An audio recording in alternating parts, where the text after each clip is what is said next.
अस्सलामु अलैकुम व रहमतुल्लाहि व बरकातुहू।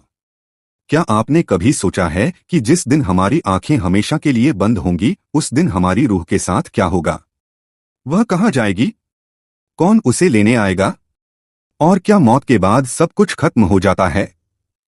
नहीं, बल्कि मौत एक नई जिंदगी की शुरुआत है। लेकिन एक बात याद रखिए, कुरान और सही हदीस में मौत के बाद पहले 24 घंटे की कोई निश्चित समय सीमा नहीं बताई गई। इसलिए हम वही बातें जानेंगे जो अल्लाह और उसके रसूल ने हमें बताई हैं। जब किसी इंसान की मौत का समय आता है तो सबसे पहले मौत का फरिश्ता अल्लाह के हुक्म से उसकी रूह का बाजा करता है। अगर वह इंसान ईमान वाला और नेक अमल करने वाला हो तो रहमत के फरिश्ते उसके पास आते हैं। उसकी रूह बड़ी आसानी से उसके जिस्म से निकलती है, जैसे पानी की बूंद मशक के मुंह से निकल जाती है। फिर फरिश्ते उसे एक सुगंधित कफन में लपेटकर आसमानों की ओर ले जाते हैं। हर आसमान के फरिश्ते उसकी तारीफ करते हैं और उसके लिए दरवाजे खोल दिए जाते हैं। लेकिन अगर इंसान ने पूरी जिंदगी अल्लाह की नाफरमानी में गुजारी हो तो उसकी रूह बड़ी कठिनाई से निकाली जाती है। उसके लिए आसमान के दरवाजे नहीं खोले जाते और उसकी रूह को वापस लौटा दिया जाता है। यह वह पल है जब इंसान को अपने असली अंजाम का एहसास होना शुरू हो जाता है। जब इंसान को दफन कर दिया जाता है और उसके अपने लोग वापस चले जाते हैं तो दो फरिश्ते मुनकर और नकीर उसके पास आते हैं। वे उससे 3 सवाल पूछते हैं, तुम्हारा रब कौन है?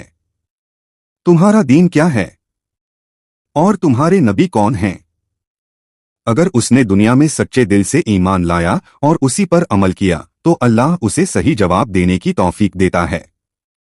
इसके बाद उसकी कब्र को विशाल कर दिया जाता है, जन्नत की एक खिड़की खोल दी जाती है और उसकी ठंडी हवा तथा खुशबू उसे मिलने लगती है। तब वह चाहता है कि क़यामत जल्द से जल्द आए ताकि वह हमेशा के लिए जन्नत में दाखिल हो जाए। लेकिन जो इंसान इन सवालों का जवाब नहीं दे पाता, उसके लिए कब्र तंग कर दी जाती है और उसे जहन्नम की झलक दिखाई जाती है। वह अपने अंजाम को देखकर डर जाता है और चाहता है कि क़यामत देर से आए। यही वह समय है जहां से बरज़ख की जिंदगी शुरू होती है, जो क़यामत तक जारी रहेगी। दोस्तों, यह दुनिया हमेशा रहने की जगह नहीं है। हर दिन हमें हमारी मंजिल के और करीब ले जा रहा है। न जाने हमारी आखिरी सांस कब आए। इसलिए समझदारी इसी में है कि हम अपनी नमाजों की हिफाजत करें, गुनाहों से तौबा करें, लोगों के हक अदा करें और हर काम अल्लाह की रजा के लिए करें। आखिरत की तैयारी वही इंसान करता है जो मौत को याद रखता है और अपनी जिंदगी को अल्लाह की फरमाबरदारी में गुजारता है। अल्लाह ताला हम सबको ईमान पर जिंदगी गुजारने, ईमान पर मौत पाने, कब्र के सवालों में कामयाबी हासिल करने और जन्नतुल फिरदौस में दाखिला नसीब फरमाए। आमीन।